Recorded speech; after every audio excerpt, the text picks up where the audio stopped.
Never miss an episode of the Final Furlong podcast. Subscribe now on YouTube, Apple Podcasts, Spotify, or wherever you get your podcasts. And now, here's your host, Emmet Kennedy. Welcome along to the weekend review on the Final Furlong podcast. It is great to have your company. I really hope you were with us on Thursday, and I hope you followed us in as well. Zeus Olympius, 16-1 when tipped up on the Final Furlong podcast. Goes off a well-backed 11-4 favourite and could be a Group 1 performer in the making. Bo Echo confidently predicted to win by the boys. Adam Mills, Andy Newton, yet again napping a winner on the Final Furlong podcast. Peter Michael said that horse would go off favourite. He went off the odds-on favourite.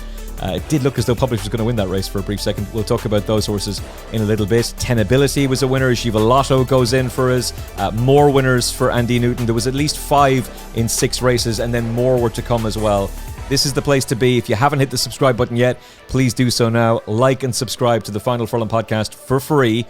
And hopefully we'll have more winners on the way to the gravy train this Thursday for Irish Champions Weekend and the St. Leger. Adam Mills and Jamie Wrenn are with me as always on a Monday as we look back on the big stories and the big racing. We're also joined by top on-course bookmaker Michael Hannon. Michael, what are you going to do on Wednesday when the sport bravely takes the decision to go on strike?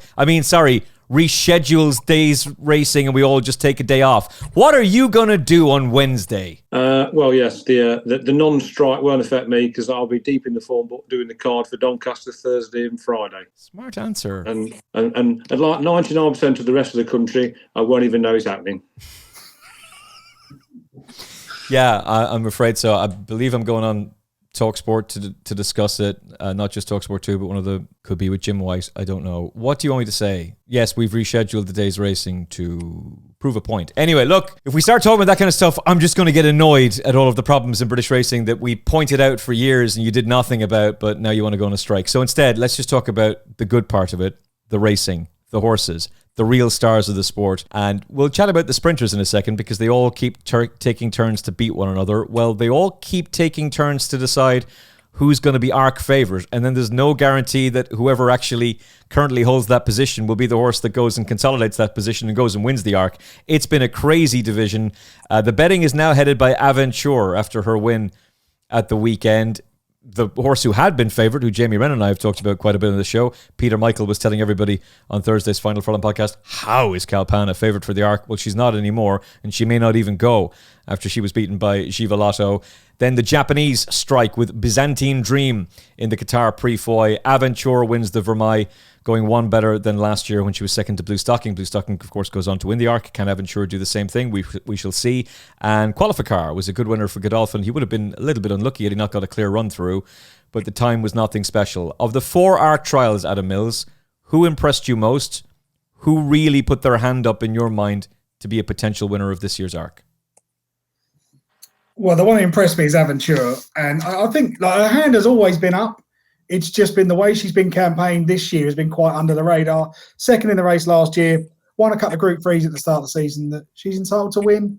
Second to the great Kalpana in the Grand Prix de Saint-Cloud on ground that was quicker than ideal.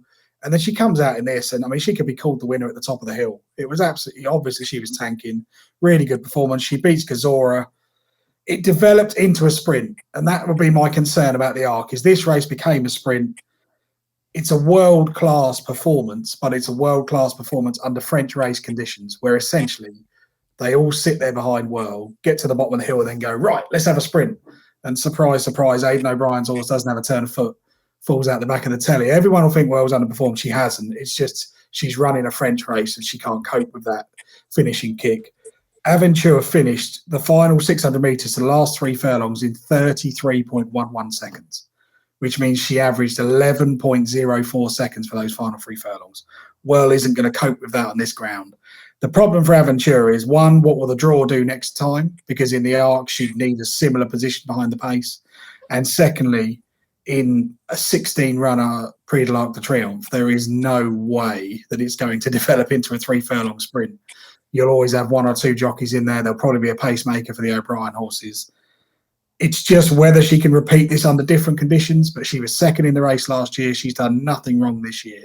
She should be favourite, but I think the price just doesn't interest me because I think she'll be at least this price on the day. Yeah, you would imagine she would be. Fillies have got a great record in the race, Jamie, specifically older fillies, for whatever reason, have really done well. She's a horse who's going to be very well suited to it. We know she was second in the race a year ago. She looks a better horse this season. The only horse to beat her can't run in Calandagan. So everything is there for her to go and run a massive race. Yet I have no interest in backing her at 4-1. Why? Exactly what Adam Mills said. You could see there were pains to go quicker. Let World do all the donkey work. And all of a sudden there's Maxine Guillaume looking at the big screen and saying, look, I was on the wrong horse last year in the Arc de Triomphe. I should have been on Aventure, not Sosie. And we'll leave it at that. But yeah, would I back her at 4-1? No. Exactly what Adam says. What if she's drawn wide to go very quick in the arc? Would she be too far behind and her finishing kick will be taken out of her if they go quick? But she is the most impressive winner of an arc trial this weekend. There's no doubt about that. Would I back her? No. I backed 2 horses for it. One ran at Kempton the weekend and one stayed in its box in Aidan O'Brien's stable. So I'm quite happy still with my position in the race. And I'm still with the O'Brien filly, yeah, because I haven't seen a better 12 furlong horse all year than an O'Brien filly. What price did you get about Mini Hawk? 16-1. Yeah, you said this weeks ago as well, when she was still quite a big... This is before the Yorkshire Oaks you were talking her up. Mm-hmm. Now, having seen what we've seen, having seen Whirl get turned over, having seen Kalpana, who Whirl beat, get turned over... Is that making you go, oh no, this 3-year-old filly for me, and it's no good? No, it's just making me more confident. Okay. So, L'Aventure, the best of the trial winners for the 2 boys. What about you, Michael? Yeah, I mean, look, this is the first year the trials have been 4 weeks in front of the main race rather than 3. Will that make a difference? Probably not, but possibly. Anything that won the trial yesterday is going to have an extra week to get over it, which can't be a bad thing. I take on board what everyone said, but Aventura, for me, it won a race it basically had to win. So, I mean, if you're falling over yourself to back that at 4-1, you're in desperate trouble because, you know, chances are it's going to be 50% bigger, if not double on the day. Byzantine Dream, you know, for me, that horse brought its form forward. You know, no one was expecting that to win and win like it did and beat Sosie. So I'd rather bet I'd rather bet Byzantine Dream at a double figure price, but I wouldn't do it until the day because it's got absolutely no form on the softer ground. I think the Arc is obvious when you look at the betting for it. It's wide open, and Jamie's sitting in a lovely position, 16-1 with Mini Hawk. You know, plenty of people that want to swap. I couldn't back Aventura at 5-1, let alone 4-1. If you put a gun at my head now, I'd probably bet Sosie at 12-1. She might be the forgotten horse, but you know the ground is more than likely going to come her way on the big day. So, I mean, anyone who's backing Kalpana, you know, this is just no hope for you. You may as well go and pick up the greyhound section of the Racing Post and carry on. But yeah, and Aventura won well yesterday, but it wouldn't be for me at 4, 5, or even 6-1. I was getting really annoyed at Jamie because I was going to back Kalpana at 14-1 for the Arc after the King George, and then he rings me. I joked that he was on the phone for 2 hours with me, and by the time we're off the phone, like the horse has gone 8-1, and so then you just keep seeing her shorten and shorten and shorten. And as Peter said on the show on Thursday, that none of that made any sense. Like, obviously she had a chance to go and win the race, but her chance was not better than that of Blue Stocking a year ago, and Blue Stocking was 20-1 for the Arc, despite the fact that she had won the Prix Vermeille on the morning of the race before that big gamble unfolded. So Kalpana really hadn't done anything to justify the price she is. Well, on the back of her defeat, you could say actually 14-1 is now tempting, but by the sounds of things, she's not going to go, or at least that was being intimated by connections yesterday. Even if she does go, she'll need to take her form to a whole new level.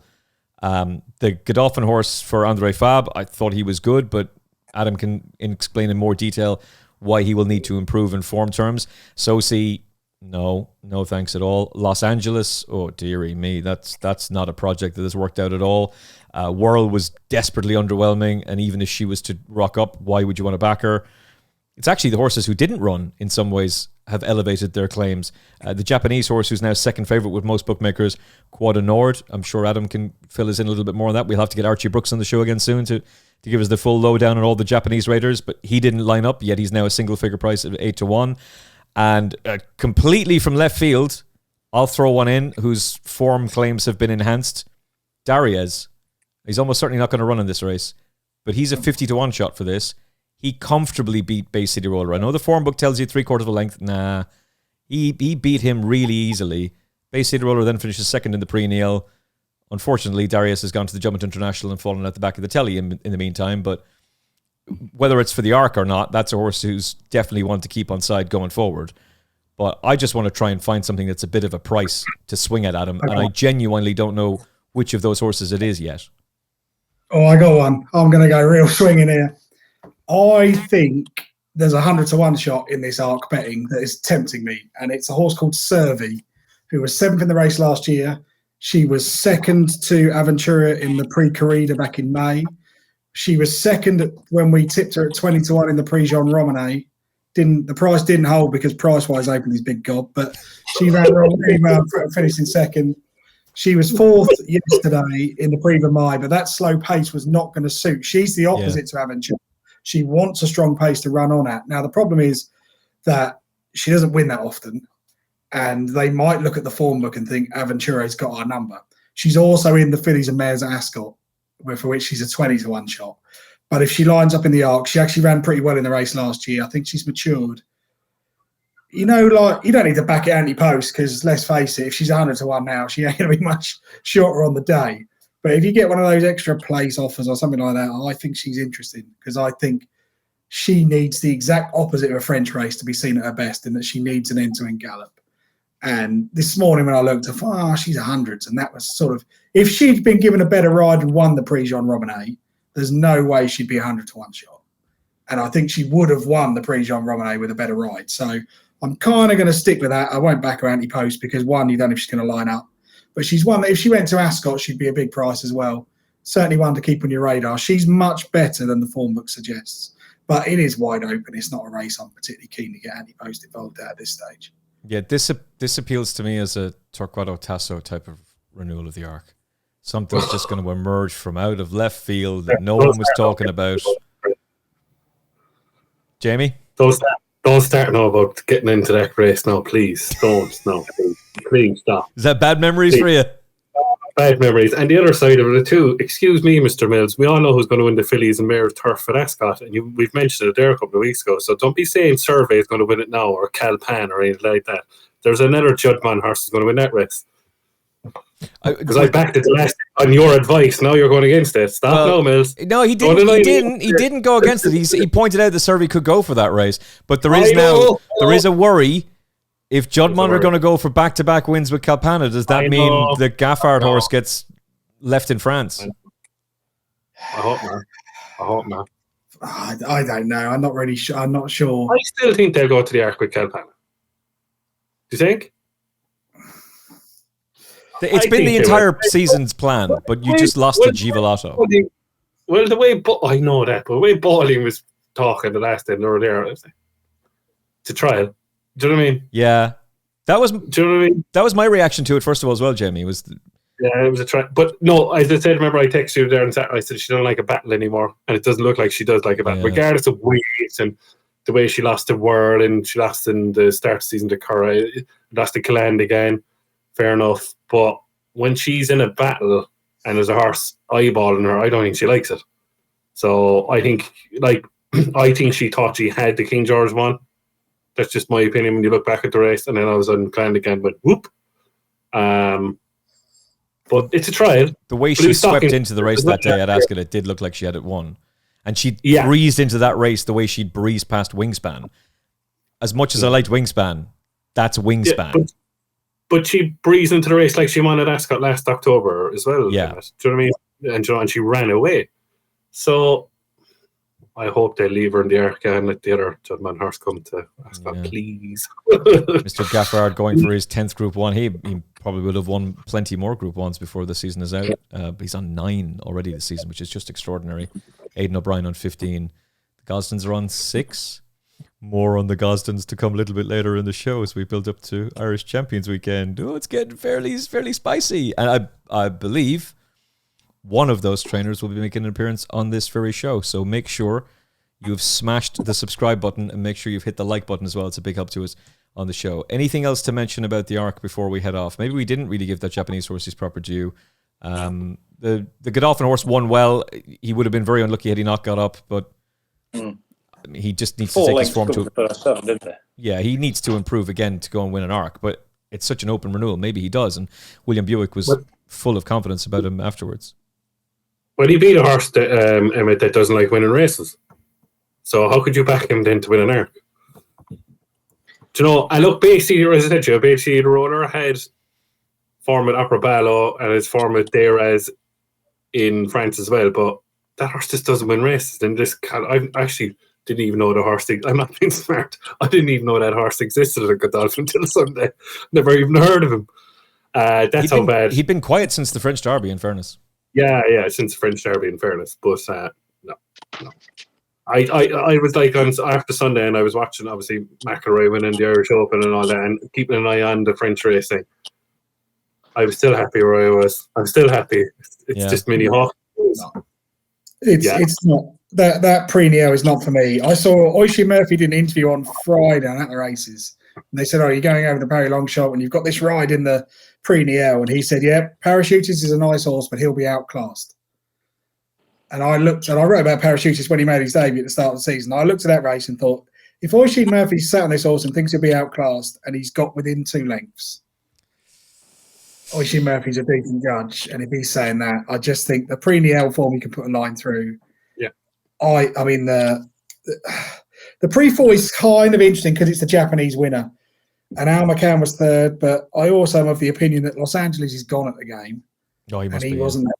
And Sosi just looks like they've gone to the well a little bit too much. Arrow Eagle didn't run his race.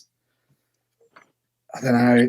It's wide open. I thought the Japanese winner in August was more impressive, Alali. I thought that was an interesting horse to keep an eye on. But I don't see the point in having an anti-post bet in a race where nothing's going to run between now and then. So how are the prices really going to change a great deal? You're better off. You'd be kicking yourself if you take 4-1, 9-2 about something and it's 8s on the morning. Well, my thought on the Prix Niel this morning was, would you back Lambourn to win the arc? No. Neither would I. No. Lambourn beat Tennessee Stud by further than Qualifier did. Yeah, exactly. So, no. That's throw out straight away. I have no idea who I'm going to back in the arc. I genuinely don't know. And I'm not going to say, oh, I'm going to put up such and such now for the sake of it. I won't do that. So Adam and I are going to record a special on the arc in the next week or two. We'll leave Irish Champions Weekend, come and go, and then we'll do a proper arc deep dive. And by that time, we'll have decided who we're going to be betting on. Subject to change for draw purposes. We'll get Lauren on the show as well, Lauren Barbaron from Sky Sports Racing, to try and break things down as well. But I want to tilt at something at a big price. Adam's giving you 100-1 shot. Jamie's in a very good spot, and he told you months ago about Minnie Hawk when she was 16-1, if I remember correctly, Jamie. Yep. Michael, who would you swing at right now? To be honest, I can't see the point of having a bet because, as Adam says, nothing's going to change. The only thing that's going to change between now and when the stores open on Art Day is the ground and the draw. So you may as well wait till you know both rather than having a guess. I mean, I put it this way, we're all of an agreement that Aventure could very easily start 6, 8, 10-1. Yeah. It's almost impossible for it to go off 2-1. So why would you back her at 4-1? So what we'll do for you is we will record a series of specials and we'll get proper experts on the show as well, along with Adam, along with Jamie, along with Michael, to break down where the pointers are for the arc. And hopefully we can steer us all in the right direction. But right now, recommendation no bet, unless you want to tilt at Adam Mills, who used to write those very lengthy articles in the Racing Post about football, and then the conclusion would be recommendation no bet. Oh, Kevin Pullen, was it? That's it, Pullen, yeah. That's it, yeah. Genius. Yeah. He used to write like 46 essays, and at the end of it, no bet. Recommendation no bet, yeah. I learned eventually just skip to the bottom and just go, how many points? Oh, no, okay, all right, fair enough. We'll just skip that then. Okay, so recommendation no bet for the arc as things stand, unless, of course, you're with Jamie or you want to follow in Adam on the 100-1 shot, and why not? Europe's best miler. He's basically not lost a race. Europe's best miler has done it again. It's a 5th Group 1 success for Rosallion this season. Nothing can stop him. He's the greatest we've ever... What? He hasn't won any. That can't be right. He's been beaten in all of them. in all of them. Oh, sorry. I thought the way Richard Hannon was talking about him, he's unbeatable and can't be stopped, and he's You just... should take that back. You should take that back! He's just swept all before him this season.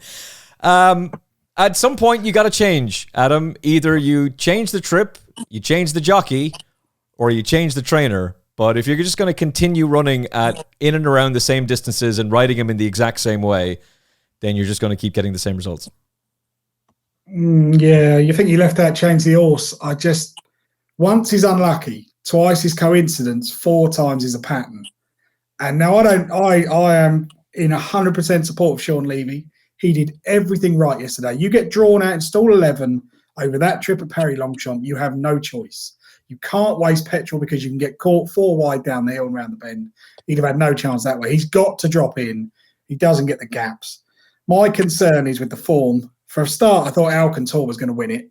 And the amount of money I've wasted on Alcantor over the years, if that had won, I'd been kicking myself. But then you look and think, and my friend said to me, what's this Graffard thing that's just won?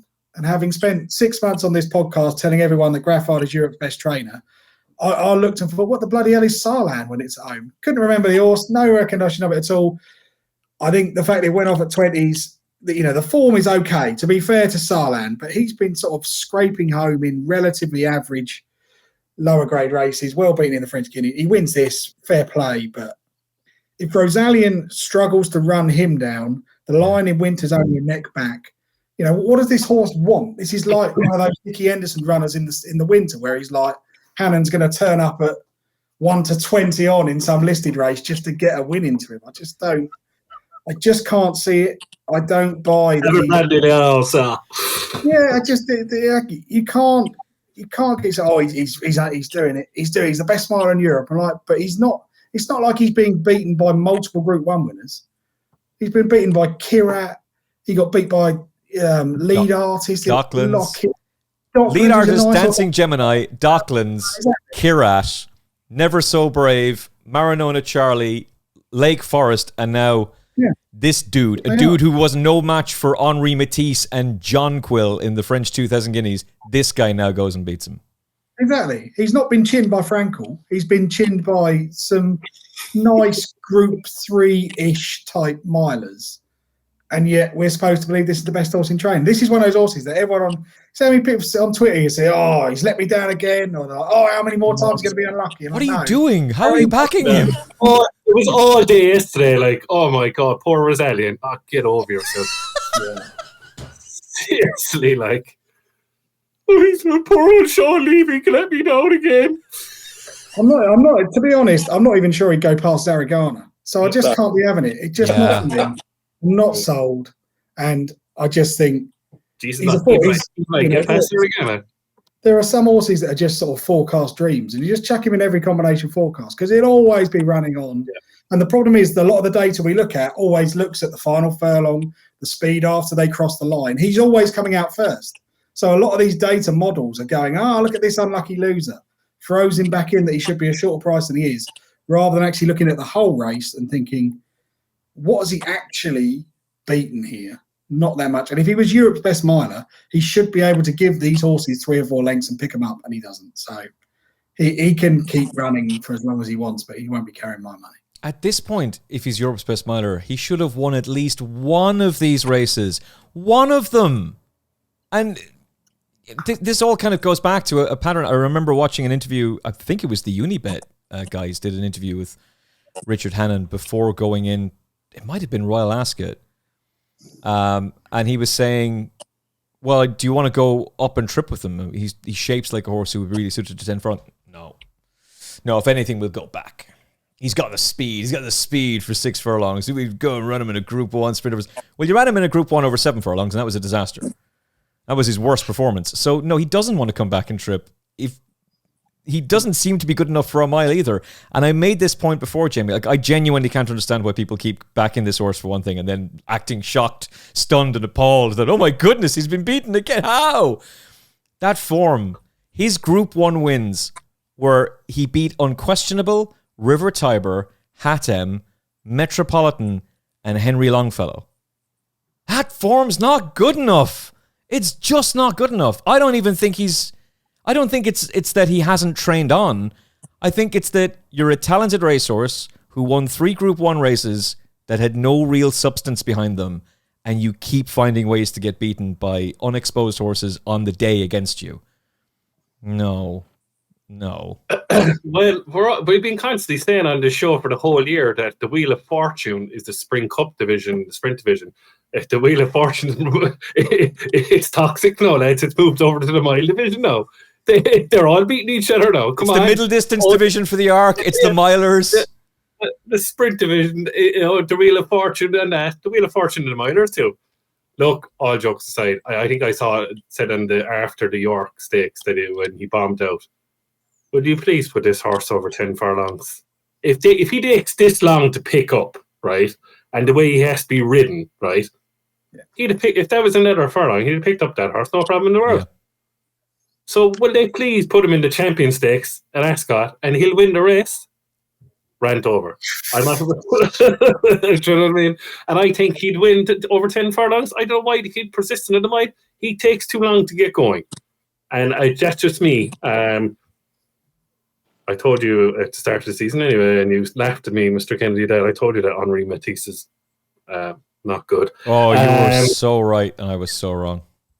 The form, if you take a look at the lock-ins at the start of the season, that form is not worth the salt either. Rosallion gone past Lead Artist and Dance and Gemini. Field of Gold bombed out. Kirat's won Sussex. Do you know what I mean? Geez, that QE2 is looking like all. If there's a bit of good ground, that Never So Brave must be the biggest certainty of all time. But that's for another day. But I think Rosallion will probably end up in the QE2 again and probably finish second or third. Now, he'll give you everything, but he won't go past the horse when it matters. But I would definitely please Hannon, but he won't because he's Europe's best miler. Won't go to the Champions Stakes where he should be, because I think he's a 10 furlong horse all day. Yeah, and I wouldn't even be certain, Michael, that Rosallion will confirm the form with the Lion in Winter. And if we're talking about the Lion in Winter could potentially win a Group 1, given the way he hangs and how he travels in races, like that's not exactly a ringing endorsement either. No, I think everyone's right. I mean, it's been well documented this season. Everyone's gone about the Wheel of Fortune, as you call it, on the Sprint division. It looks to me like the Wheel of Fortune, it doesn't matter which division you look at. There's no standout in any division. You could argue Mini Hawk, Filly over 1.5 miles, but apart from her, all the rest are just a joke. I mean, Rosallion, for me, he's just an average group horse. He's ran so often. We all know exactly what he can do. And for me, he's probably one of the best sniffers we've had around for quite a while, because he'd struggle to run past me. I mean, I don't think they've got any opportunity. I don't think there's not any opportunity. I don't think they've got any option now. If they don't run it over 1.25 miles, then it's just, to me, blatant stupidity. Having said that, I don't think it'd make a difference if they did. The last 2 furlongs would still look exactly the same. It'd be 2 or 3 lengths behind. He'd be switched out. He'd run on. He'd do a great last furlong sectional, and he'd get beat a head or a neck. So I don't think it actually matters what they do. But if I'm the owner, and let's not forget this owner's moved horses from bigger yards than Richard Hannon before, he's going to say, look, what are you doing to me? You know, you're on the phone to me every day telling me it's Europe's best miler. Well, I can't see many ones next to his name. So, you know, you've got to run it over 1.25 miles just once, just to find out. I don't have any qualms with the experiment at York. Turned out it didn't work, but at least they tried. Yeah, this horse I'd agree with that. Just will not go past, and it's as simple as that. But even if you say, well, he's been unlucky, as Adam says, you can be unlucky once. You can even be unlucky twice. And yes, he had a shit draw yesterday, but instead of put him in trap 1, it 1-1. He will not go past, and that's, you know, people say, well, how can you say that? Because 5 yards after the line he's in front. Well, they don't pay 5 yards after the line. They pay on the line. That's where they pay. You know, the line's always been there. It's not a secret. So, and you know, the Group 1 form that everyone's banding around, as you quite rightly say, it's not even that solid. They're all beating each other. Yeah. I hope Rosallion turns up Champions Day in a mile race. But to be honest, it won't bother me what race he runs in, because he'll be getting the cricket back. Well, I have a feeling what they're going to do is they're going to persist down the mile route. They're going to bring him to America. He's going to finish second. I don't know to who. Maybe Henri Matisse rolls back to his American form, having won the Breeders' Cup Juvenile Turf a year ago, and loves the rattling fast ground at Del Mar and wins. Maybe that's where the Lion in Winter gets his first Group 1 win. But something will beat him. Something will beat him there. Beat him. Rosallion and get beaten a walkover. But, you know, I mean, you're looking at the form yesterday. The Lion in Winter hasn't exactly been doing a great deal. It looked like he was going backwards 2 furlongs out, and yet he's still not got beat that far when all said and done. And, you know, you could have thrown a blanket over him. That is not top European miler form. I don't care which horse you take out of the race. You know, it's average group form at best. And I just think there should be people should be more realistic. The horse is a decent miler. He's no world beater, never has been. He certainly never will be. But he is going to go down as one of the best Group 1 sniffers we've had for quite a long time. In fact, I'm struggling to think of, off the top of my head, another one in the last decade. He's the opposite of Giant's Causeway. Giant's Causeway always found a way to win. This fella always finds a way to do the complete opposite. And Giant's Causeway was beating proper Group 1 performers. This guy's losing to pacemakers. When other jockeys ran against Giant's Causeway, they would turn for home and they would go as far away as possible so they weren't neck and neck. When they're against Rosallion, they're running towards him to make sure he knows it's a battle. That old hound, there's not a chance that fella will fight. By the way, I have seen people on social media saying, but he's always in front after the line. Yeah, because the winning jockey's easing down. You stop riding once you cross the line. That's why he's going past. I don't know. I mean, the Goodwood run, that just told you all you needed to know, really. I mean, that was just. I mean, you could argue that wasn't really the horse's fault, but I mean, it's just. They're running out of excuses. There's none left. The horse is a sniffer, and that's that.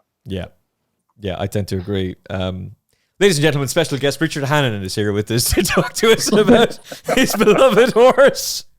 Oh, he hung up, did he? Oh, okay, all right, fair enough. I don't blame him.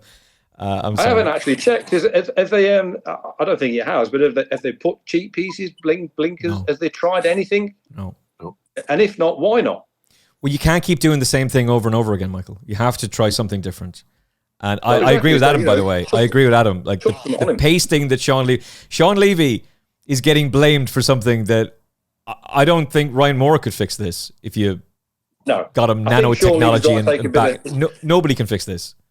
No, Sean Levy's got to take a bit of flack for Goodwood, but all the others, it's just a horse. Yeah. And everyone's entitled to their opinion. We have very good friends who are on other podcasts who are great people who I speak to every single week, and they're of the opinion, no, it's change the jockey. Fair enough. I don't think it will achieve anything. I think if you put Christoph Sumion on him, he gets beaten. Maybe you put William Buick on him and he still get beaten, in the words of Peter Michael. Although William Buick was in the winner's enclosure in the big Group 1, the Betfair Sprint. Big Mojo gets his Group 1 win. The form was there. The problem is, as Jamie has already pointed out, the joke that we consistently make on this podcast is spin the wheel of fortune for the sprinters. Which number is it going to land on this time? And this time around, it landed on Big Mojo's number. So he's in the winner's enclosure. He beats Kind of Blue and Floor of Bermuda. I'm sure both of those horses are going to be very popular for the Champion Sprint. We can talk a bit more about that. But who knows who comes out on top at Ascot, Adam? It'll all just be they keep beating one another again. Lazat was desperately disappointing for a horse who was sent off as short a price favourite as he was. Fair play to you. You could easily have just been very lazy and said, well, Lazat's going to take all the beating in this race. I would just follow him blindly. And you're like, nah, thanks. No, thanks, Diddy. I've had my win with him. I'm not going to be suckered into backing him again. Well, he's gone off even money, and he's finished only 5th. What did you make of Big Mojo? What did you make of the latest Wheel of Fortune Sprint Group 1? Well, you said to me last week, Adam, what are you doing Tuesday? Do you fancy recording a Sprint Cup preview where we just talk about the horses, have a go? I said, yeah, all right. So we had a good hour chat. Then we recorded for 45 minutes. And I think we gave the winner about 33 seconds worth of content because we went through the entire field. Went through the draw, the pace. We talked about Lazat. We talked about pretty much every other runner. Ignored Big Mojo, who duly produced a really good performance. I think the stands rail was massively in his favour. And I think that's probably why he's won. It was his turn. Well done to Connections. And if you look at the sectional times, there's no fluke about it. The 4 middle furlongs are all below 11 seconds. Fastest horse in the 5th furlong, race best figures, wins nicely. Lazat is in desperate need of a rest. I think Jamie messaged me on Saturday and went, I think your boy needs a break. And I was like, yeah, he's just not the same. But the money really came for him because he was quite comfortably sort of 5-2 at the start of last week, and he goes off really short, but he just looks in need of a rest. Everything else kind of had its chance. I don't think there's any particularly really bad hard luck stories. A few fast finishers. I don't know what's going to win at Ascot. I don't think Lazat will go. I don't know. I'll just wait and hope it's heavy ground and you can pick some rag to throw your money at. But it's getting to the point with this where I'm now at the point of thinking I don't want to look at sprint racing. Yeah. I sat there yesterday on a Sunday morning. I set my alarm. I was like, I'm going to be up 5 o'clock. And I watched Kai Ying Rising and thought, Christ, I'd back this thing at 1-20 in the Sprint Cup. It's absolutely different gravy. And if our sprinters are doing this, don't let anyone ever tell you that can't win a Group 1 sprint. Whatever the horse is, no one should tell you that, because if the balls fall right and you get the breaks like Big Mojo did on Saturday, he'll win. Fair play. Would I back him next time? Absolutely not. It'll be something else's turn. Yeah, they're talking about going to America with him, which obviously they've already done before, and this team have had success out stateside as well, so it makes sense for the British Cup Turf Sprint. Good luck. I personally, watching Kentucky Downs the other day, I thought Howard Wolowitz was given a shockingly bad ride at Kentucky Downs, and if he's ridden more forwardly, or at least not stuck on the rail and getting no run, then he's going to be an interesting one. Essentially, I'm interested in the American sprinters and see is there anything there stateside that can pop up, but good luck to them. It just seems to me, though, Jamie, that you win a Group 1 sprint and that's it, you're done. Now it's somebody else's turn, and you can keep on turning up and keep on running, but it ain't going to happen. We can't get horses to go and back up. And I saw enough in Ina Sheeran's run, and the fact that he was backed late on, he came in for support, to make me think, I'm going to lose more money on you in the Champions Sprint at Ascot, because that might be the race where I'll fool myself into thinking you've got a chance. And maybe he does, but this is a very uninspiring division. Yeah, I think I mentioned after the Phoenix Stake and the Curra that I give Kind of Blue a chance each way in the Spring Cup, and I duly obliged, and I backed Dimitri on the day. Good man. But he never looked like the winner anyway. You know, Emmet has been truly honest with you, and it was a good run by Big Mojo. Adams gone through the sectionals and see how fast he went, and he was just fastest on the day. Going forward with the sprint division, I think if the ground stays goodish, I think the horse that won the Hungerford at Newbury and won the Bunbury Cup and was second at Ascot behind Get It, I think that More Thunder, if he comes back on British Champions Day, I think he'll take a lot of beating. But it's roulette, the Wheel of Fortune, the whole lot is the sprint division. Whose turn is it now? Big Mojo, best luck in America. They've tried it before. But I'd be carrying my money. Oh, God, no. Exactly what you're saying, Emma. We're repeating it for the last, 2 or 3 months, aren't we? You win a Group 1, you're done. And I think that's what it is. But if the way it's gone and the way he's run this year and he's improving, I think back at his stiff 6 furlongs, that More Thunder will take a lot of beating the champion sprint at Ascot. Yeah, I agree with that. If Shadow of Light was to rock up on soft ground at Ascot, I'd be really interested in him at 12-1. That form at Woodshawna looks pretty decent, given the fact that Marinona Charlie was third behind Never So Brave in the Group 1. Woodshawna would be interesting as well, for that matter, but it's just not a very inspiring division, Michael. The 3 Watnan horses were all backed very heavily. There was each-way support for Flora of Bermuda. There was a big gamble during the week on Kind of Blue, 16-1 into 8-1, while Adam and I were recording that special. And obviously then Lazat got hammered as well. Were you on course at Haydock? Where were you Saturday? No, I was at Ascot on Saturday, but I watched the race. I watched the race with interest because I was a friend of mine had good money for 2 in the race, Lazat and Inisherin, and yet another. I know everyone. I know we all accept the draw and we say, "Oh, horse coming in for the draw," but I find it very hard to believe that in this day and age, on a straight track, and we know all about Chesters and round bends. And we've just been discussing the draw in France over 1.5 miles.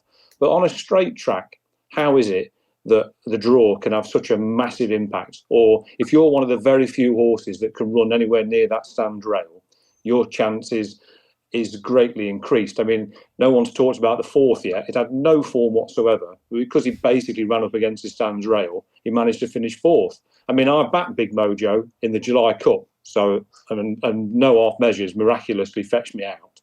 And I'm happy for the Big Mo. I had no bet in the race, happy for the Big Mojo team. They've had their win, but I don't think where it was drawn, if you'd have swapped that with, say, Time for Sandals, I'm absolutely convinced Time for Sandals would have won. Yeah. Time for Sandals got to beat 3 lengths, was drawn 2, tried to take up his usual prominent position, and finished, I'm not going to say he was in the swamp, but he was certainly on slower ground, running up the middle of the track, than the first, second and third, who were drawn 15, 16 and 19, and there was no horse drawn 18.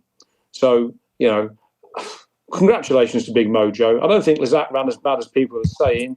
Definitely agree, probably needs a break, but he's tried to come up the middle and let his class get away with it. Didn't quite work. They run that race at a different track on a different day.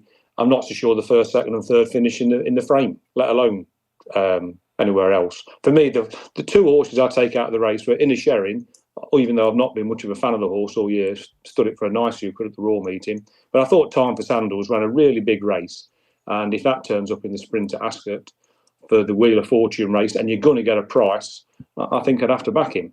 But it shouldn't be that a Group 1 sprint, $250,000 prize money, is almost determined on where your name comes out when they do a lucky dip on the draw. I know everyone goes into the hat knowing, well, hopefully it's me. But when you come out and it's not you, the temptation, the feeling must be, almost can't win. Your whole season could have been your number 1 target, and you're basically done before the stores have even opened. But there you go. You can't take anything away from Big Mojo. It's not his fault he was drawn in 15, and congratulations to him. But like everyone else, I think Saturday was his day. Will he have another one this season? Probably not. But the very fact that that's even a talking point for us, that basically all 4 of us are in agreement, nodding along with what you were saying, Michael, that it does appear as though Big Mojo was heavily advantaged by the fact that he was drawn in stall 15 and then he was running up against that stand rail. And I'm delighted to hear you saying positive words about Inisherin, for all that it gives me another opportunity to lose even more money on the horse. But I did see enough in that run to make me think you can run well. And part of it was, you're drawn in stall 6 and you're on the wrong side. Yeah, I mean, he's tried to, he could never get stand side of Lizak, and Time for Sandals couldn't even get, he was drawn the furthest away and never made any, over 6 furlongs. What are you supposed to do? Switch from 2 to 19, more thunder, if you don't mind, 1 minute. Biggest photograph of the year when he won the Bunbury Cup for me, and then Ollie Bell sticking the microphone in my face, bless him. But More Thunder did exactly that in the Bunbury Cup. I think he was drawn 19 and switched right across him behind him, and he had a bit in hand to get away with it. But you shouldn't really be having to do that in straight 5, 6, 7 furlong or even mile races. But, there you go, the draw's there. The sprint division is the sprint division, but like we've been saying earlier, every division seems to be a Wheel of Fortune division. There's no 1 or 2 standouts in any of them. And a lot of these horses are going to turn up at Champions Day at Ascot. And for me, I think Lizak, that'll be a 6-7 week break from Saturday. Could probably come back fresh and would have obviously an outstanding chance. But Lizak aside, Inisherin and certainly Time for Sandals, out of those 17 horses that ran on Saturday, they'd be the 2 that I'll be backing.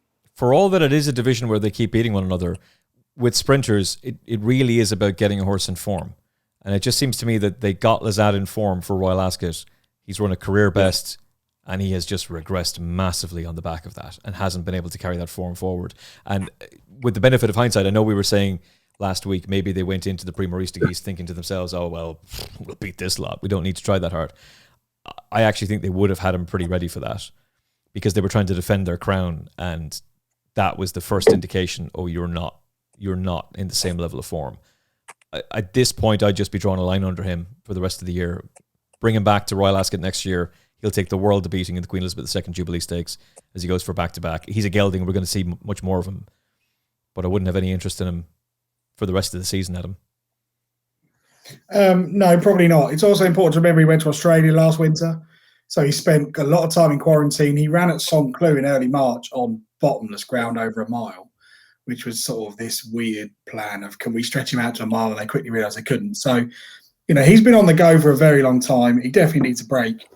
I think you'll find Lizak is probably on his travels over the winter, whether they go to Australia, whether they look at Dubai. He's a gelding. It doesn't really matter that he's getting beat. It makes no difference to them because he's a gelding. There's no stallion career or anything to worry about.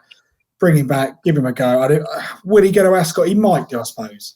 He might do, but I think in the light of day, they might sit down and think, you know what, we've done really well with this lad this year. Let's take a little bit of time, take a break.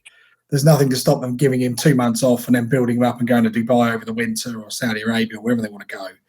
He'll be back next year for the Platinum Jubilee or whatever it's called. That'll be the race to aim him at. But it just feels like the last year has been a bit of a whirlwind for the lad. And I look back through his racing, he's essentially, he must have been in training almost non-stop, because he started his 3-year-old career at Cannes-sur-Mer in January and February. They bring him forward, he wins the Prix de Geest, and then it's just been this whirlwind of trying to keep throwing him in these big Group 1s. And as Michael said, he ran okay to a point, but he needs a bit of a break. There's kind of, the sprint division is wide open. It's so wide open that I'm starting to look at handicap winners and thinking, could you? And there was a filly who won at Ascot on Saturday called Woolhampton, who's won 2 sprints in a row in the space of a week. Won this on the weekend off a rating of 90. She's going to probably go up at least £10, I would say. So she'll be close to a mark of 100. She's been basically waiting for soft ground.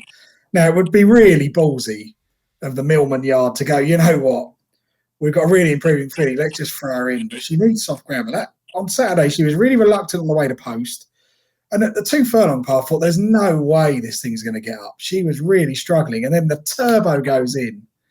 And you think, it's just, the final 2 furlongs are breathtaking, the amount of ground she makes up.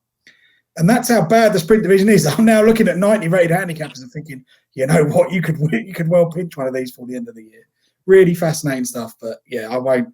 I'm almost at the point that I don't think I'll be betting in the Abbey, and I probably won't bet in the Ascot Sprint either.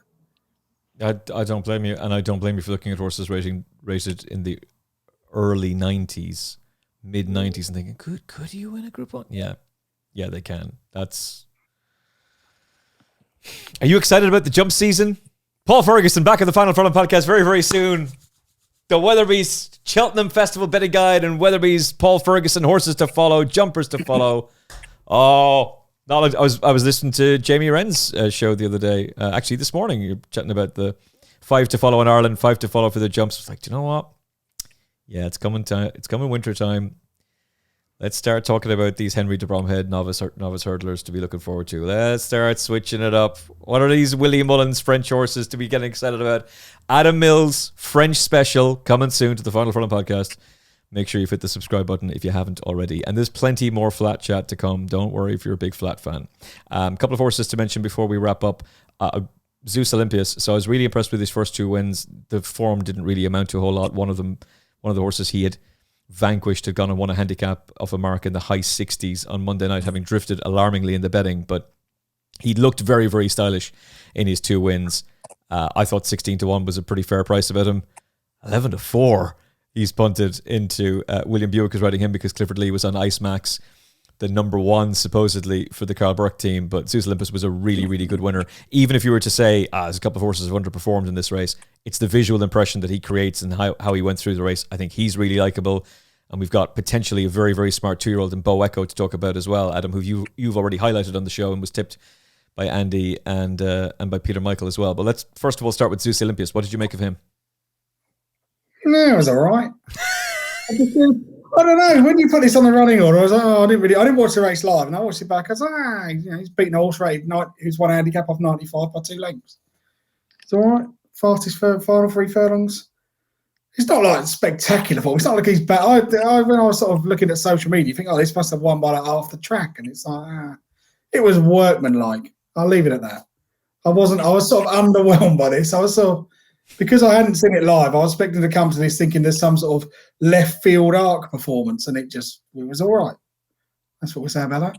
See, sometimes you have to watch the race live, Jamie, because when you're watching it live, then you have that authentic, genuine reaction. Whereas if you're looking at someone like me talking about, oh my goodness, this is the greatest performance ever, and then you're expecting this stunning performance, then, that's fine. I really like this performance from Zeus Olympius. I think his horse is going to go far. If I was watching Haydock in November and I saw him, I'd say, yeah, he looks like a 4-mile bull with 4 white socks. Good lad. And now he's rated 96 after beating a 95 rated handicap. Whoop-de-doo. Where's he going now? That's my next question. Does he go to Group 2 in Newmarket and absolutely goes past the bushes and looks at the dip and goes, oh no, I don't fancy that unless it's soft ground. Nah, he's all right. Move on. I think you boys are going to be eating your words. Now, maybe Michael is going to agree with you and side against me. What did you make of it, Michael? The horse has done nothing wrong. It's won 3 from 3. I just looked up at the big screen at Ascot and watched it because I'd moved money for the horse in the morning. Someone backed it, they did back it with me at 4-1, and I managed to get out it slightly bigger. And I was slightly surprised to see it won at 11-4. Yeah, it won. It's 3 from 3. It's steadily progressive. It wouldn't be on one of my tend to follow lists, but it's only 3 from 3. The horse has done nothing wrong. Be very interested to see where he goes next. He'll be on one of my tend to follow lists for next season. Do you know who the last 3-year-old to win that race was? The same owner. Yep.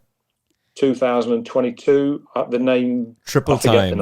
And I'm pretty certain nobody was going. He's beaten Tarakat Bay and Marie's Diamond. Who cares?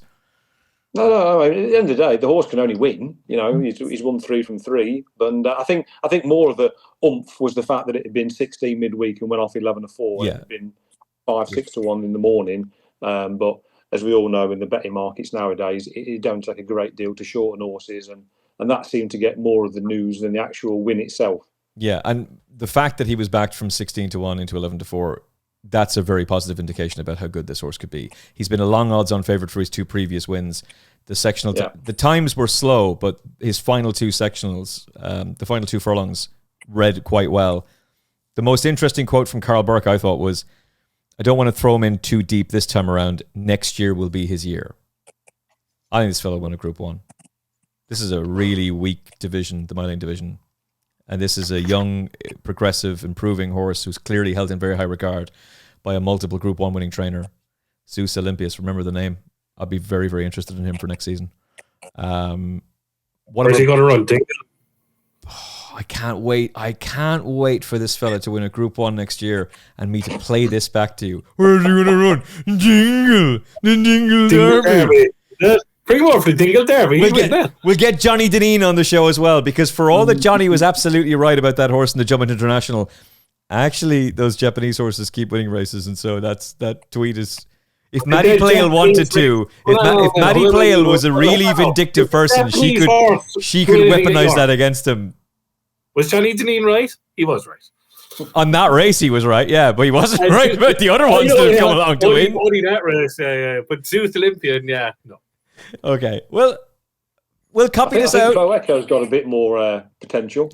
This is the one we're going to come to. And by the way, if I'm wrong about Zeus Olympius, if he doesn't make it as a Group 3, Group 2 horse. This is getting bigger, Kennedy. Hello, neighbour. Henri Matisse. Oh, for goodness sakes, man.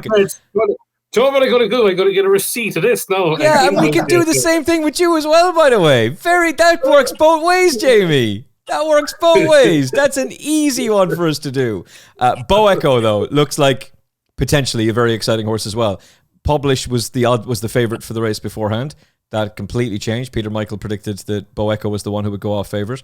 Publish looked like he was going to win the race with 2 furlongs to go, but Boeco responded really strongly, heavily backed.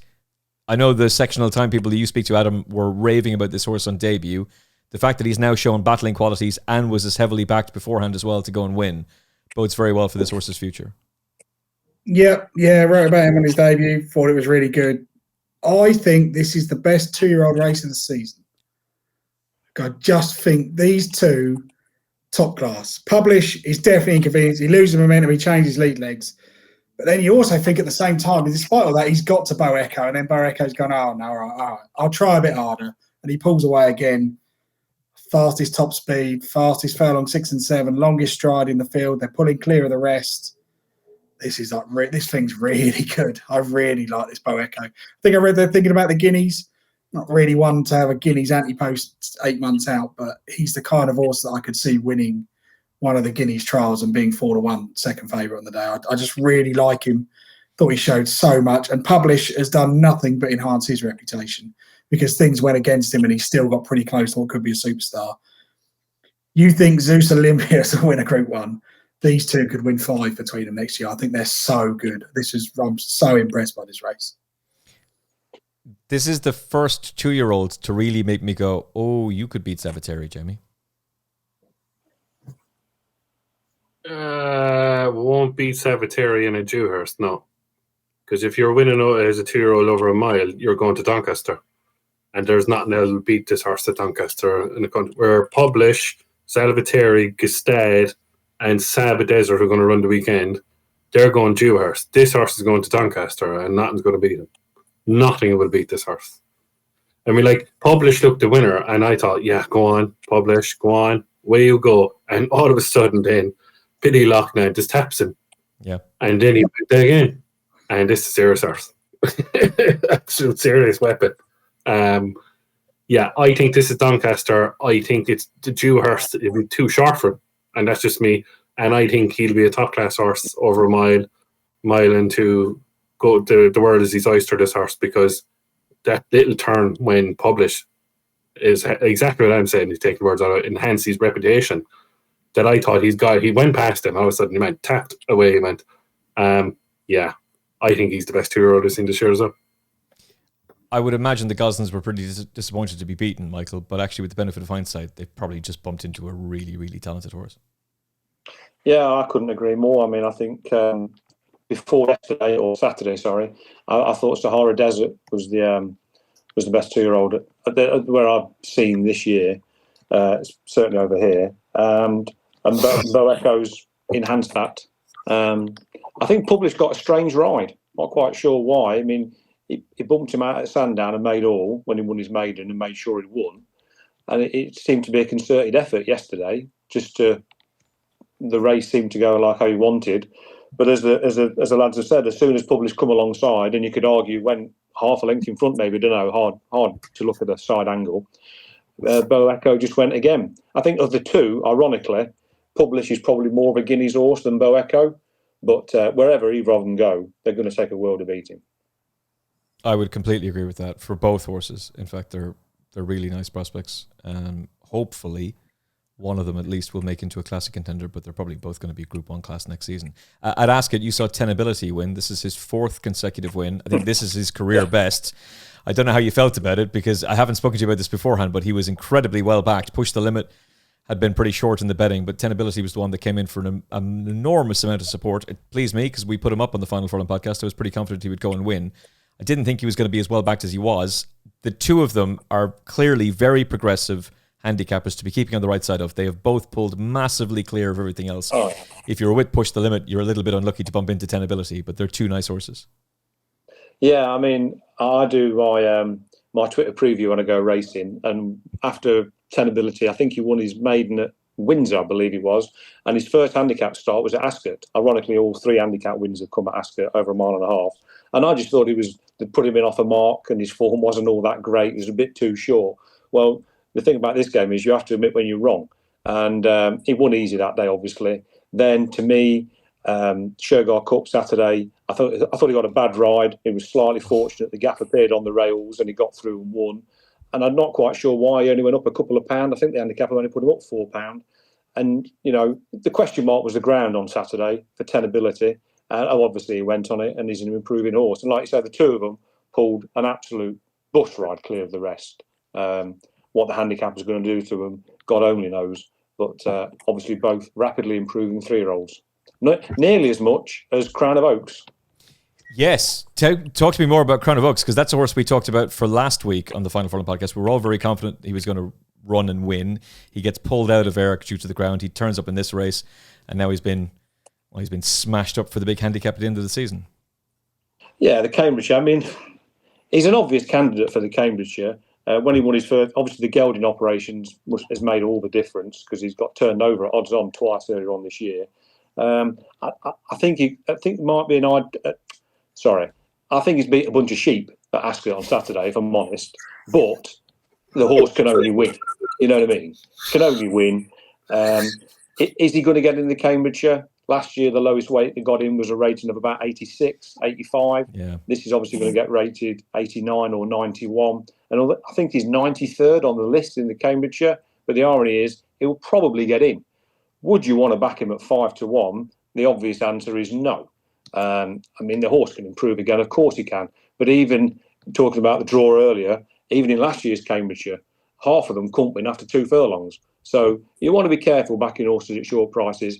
And I do think the ground is obviously a big factor with the horse. If, you'd expect to be softish ground at Newmarket in October, but given the state of the weather at the minute, you wouldn't want to bet short odds on.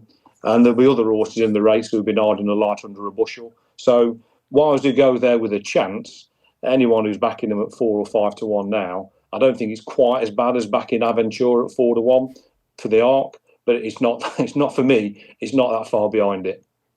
Yeah, I would agree with that. I can understand why people want to get on the train now because they think it's put on out of the station. But he's highly unlikely, Michael. Just before I go to the boys, he's highly unlikely to be much shorter than 5-1. Of course, I mean, you need if he got in 32 of 32 and off a mark of 89, what price is he going to be? 9 or 4? I mean, it's stupidity. He could almost certainly be betting 5 or 6-1 the field come the big day. And when you've got the draw factor as well and the ground factor, you can't guarantee good to soft ground at Newmarket in October anymore. It could be anything. Yeah. Tony Bloom's been having a great season, especially the last couple of months. And he may very well extend that even further with a big handicap win. 5-1 is the price by that horse for the Cambridgeshire, the most recent price I saw. Sorry, I mean, the only thing that would put me off as well is that it only went off 4-5 on Saturday. So if it really had as much in hand as as everyone now says it did have, why wasn't he 7-4? Why has it gone off? Why is it only 5-4 on? Yeah. So I think I'd be interested to see where the also rans. A few of them are bound to have ran before the Cambridgeshire. My guessing is a few of them will struggle to beat the ambulance, but there you go. You could very well be right, Mike. We haven't wheeled that phrase out for a while, actually. We need to get that phrase back on the podcast a little bit more. Just on both of those horses, so Crown of Oaks and Tenability, and to a certain extent Push the Limit as well. Adam, your thoughts on them? Yeah, I agree with Michael's point about kind of what did Crown of Oaks beat? Probably not a lot. The Cambridgeshire wouldn't be my sort of race anyway, but I certainly don't want to be betting 5-1, especially anti-post. That's madness. Tenability I thought was good, but I do think Tenability going to his left definitely inconvenienced Push the Limit. Now, I'm not saying Push the Limit would have beaten him, but I do think the two of them, although they're a long way clear, Tenability's coming out kind of like your cat is doing at the moment now and just nudging you to one side. Yeah. So, and from where Push the Limit's come from, but the British handicapper, who's obviously not known for his overreactions, is probably going to whack both of these up to the point that they're eventually going to reach their ceiling. But equally speaking, you'd imagine both of them are now going to be well over a mark of 100. So it's going to be interesting to see, can they translate that form in much deeper company at those kind of ratings? We're getting towards that kind of end of the season. I thought the Ascot card had a few handicappers that were just getting to the point where they're coming into the form in the autumn. They want a little bit more cut in the ground, and it's in their favour against those who've been running well all season on good to firm. Any horses to follow? Graffard won another Group 1 in Germany with Goliath, but don't be fooled by that. If you think the rail bias is bad at Haydock, you watch Baden-Baden. Get the stands rail or piss off home. Yeah. And that was essentially Tom Marquand's plan on Dubai Honour, except Clement Lecouvre got there first, and Goliath is so big that there was no way of getting past him. He's won a Group 1, but I'm not sure he's back to form. But there are two horses I have got for the notebook. The first is at the start of his career, the 2-year-old Rahib, who won on Friday. He's the latest in that famous family line, brother to Hookham and Baid, bolted up. He is only the second of 5 siblings to win first time out, and the only other one was Baid, and he won as a 3-year-old first time up. Yeah. And Jim when Baid won at Leicester first time up, he went 1,000-1 in running, and he was only 4-1 to win on that day anyway. You couldn't even see him in the picture when he won Baid. It's a proper family. And I was at Ascot on Friday when Rahib ran, and a friend of mine came out of the paddock, and he'd gone to Ascot he'd heard some negative vibes about the horse. So he came back from the paddock. I said, "Oh, are you still going to lay it?" He said, "No, it looks $1 million, and I can see Charlie Hills and Richard Hills are both here." And he ended up going from laying it to backing it. And we wouldn't say it won easy, but I think it's a horse, as Adam says, it's certainly one for your notebook. Yeah, very much so. We were covering that race live on TalkSport 2 as well. He was really impressive. Yeah. So I'm going to give you that one. And then I'm going to give you a story about a 13-year-old called Roy Marge, who we all know very well, trained by Patrick Griffin, went back to Crayon yesterday for the same listed cross-country race that he won last year, and he absolutely hacked up. Go on, Roy. And now he might be 13, and he's knocking on a bit, but we're getting towards the jump season, and this was super impressive. I know it's a French cross-country race, it's not that great, but Roy Marge is some horse to be still going at the age of 13. And on my figures, he ran a better time yesterday than he did a year ago. So he might still be improving. Superb stuff. There isn't the handicap at the October meeting no longer a handicap. That's not a handicap, that cross-country race. That's the conditions race now, isn't it? It is. I'm not sure what the plans are. I mean, the other thing says the cross-country course at Crayon is more like equestrian eventing. It's up and down slopes and over banks, and they disappear out of view behind the trees for 20 minutes. It's really, so they just emerge. It's a really unique course, one of those proper French cross-country races. Whether that would translate to the tight, ridiculous bends at Cheltenham, I don't know. But it's just interesting to see him. He sort of caught my eye, and a lot of people won't have seen that. And there might be one of those kind of veterans races for him or something like that. But it's just a great story to see this 13-year-old who's running Grand Nationals and cross country and everything, and he's still loving the game, and he absolutely bolted up. Was Reevely on board? That's a good point. I'm not sure. I know he has been in the past. Hold, please, caller, while I double check that for you. Please hold, caller. Your call is very important to us here at Final Four Podcast Hours. He was on board. Reevely was on board for a 3-length win over Klitschko de Belair. Friend of the show, James Reevely. Hopefully we'll have him back on the show very soon as well. I didn't think you were going to be giving us a 13-year-old national hunt horse to be watching out for. Jamie, anything else for the tracker? No, Adam just said the horse that I was going to say anyway. Emmet Rahib, the Bide horse and relate to Hookham. And I just looked at Galway, and the 622 at Galway, Waterford West was being pulled out again. So I'm not happy. So my great mate against Rocky. Yeah, my great mate against Rocky's Diamond. Have a look there in about 6 minutes' time. All right. That'll be in the distant past by the time this episode goes live. Michael, anything else to follow from the weekend? No. I watched back the Sprint Cup, and the Time to Sandals was the horse I took out of the race. But obviously, we've all discussed the 2-year-old Bozone and Publish. I saw Reverend won again at the weekend, but he's probably got a national hunt career coming his way, isn't he? He's off to Willie Mullins, the Reverend. He was a good winner. That was his third handicap win. He's done this off a mark of 98. He goes to Willie Mullins at the end of the year, maybe at the end of the season. So. Supreme Novice Hurdle. Another Tony Bloom success story. Yeah.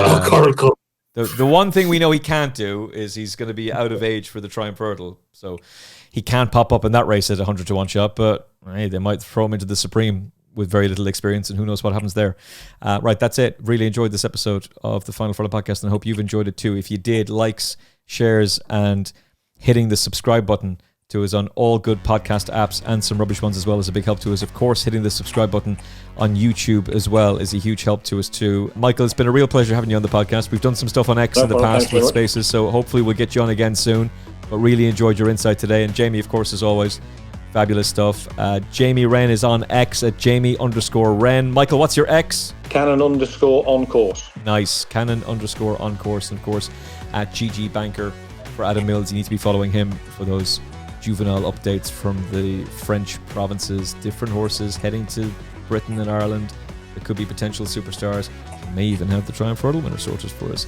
More on that to come on the Final Furlong podcast very, very soon. Thank you for watching. Thank you for listening. We'll talk to you again soon. Look after yourself and each other. God bless. Thanks for spending some time with us on the Final Furlong podcast. We're independent media, so if you like what we do, hit like, share, and subscribe. It's free, it's quick, and it genuinely helps. And if you enjoyed this episode, there's plenty more where that came from. Don't miss out. Subscribe on YouTube, Apple Podcasts, Spotify, and all major platforms, and join us on the gravy train. The Final Furlong podcast, independent, unfiltered, and powered by you.